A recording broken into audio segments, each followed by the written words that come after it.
ఒక్క 2 నిమిషాలు మొన్న కశ్మీర్లో జరిగిన సంఘటన గురించి I just want to it was I just want to tell all the families that lost somebody they loved, somebody that was a parent, somebody that was a son, somebody that was a husband. I want to tell them all that we are all thinking about you.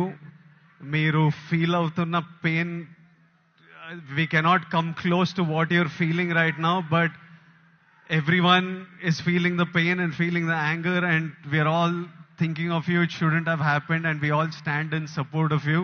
ఇప్పుడు కశ్మీర్లో ఇట్లాంటివి అవుతున్నాయి కదా, దానికి కూడా solution ఆ కొడుకులకి ప్రాపర్గా ఎడ్యుకేషన్ ఇప్పించి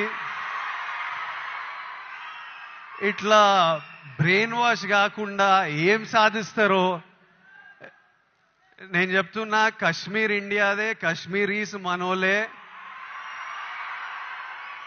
నేను 2 years బ్యాక్ ఖుషి అప్పుడు కశ్మీర్లో షూట్ చేసిన.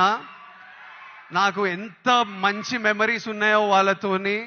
వీళ్ళు పాకిస్తాన్ వాళ్ళు వాళ్ళ మనుషులను చూసుకోలేక అక్కడ కరెంట్లు లేవు, నీళ్ళు లేవు, వచ్చి ఇక్కడ ఏం చేయాలని చూస్తున్నారో. ఇండియా పాకిస్తాన్ మీద అటాక్ చేయాల్సిన పనే లేదు. పాకిస్తాన్ వాళ్ళకే విరక్తి వచ్చి వాళ్ళ గవర్నమెంట్ మీద అటాక్ చేస్తారు. ఇట్లనే కంటిన్యూ అయితే అసలు 500 years బ్యాక్ ట్రైబల్స్ కొట్టుకున్నట్టు వీళ్ళు బుద్ధి లేకుండా, మినిమం కామన్ సెన్స్ లేకుండా చేసే పనులు. మనము we should stand united as people, love each other. India, as people we need to always move forward, stay united. Education is super key. మన ఇంట్లల్లో మనం హ్యాపీ ఉండి, మన పేరెంట్స్ హ్యాపీ ఉండి, మనం హ్యాపీ ఉంటేనే ప్రోగ్రెస్ అవుతాం. అందరూ హ్యాపీగా ఉండండి. I wish you all great success. May 1st, Suryana is coming to theaters with Retro. I am watching it. I hope all of you watch and enjoy.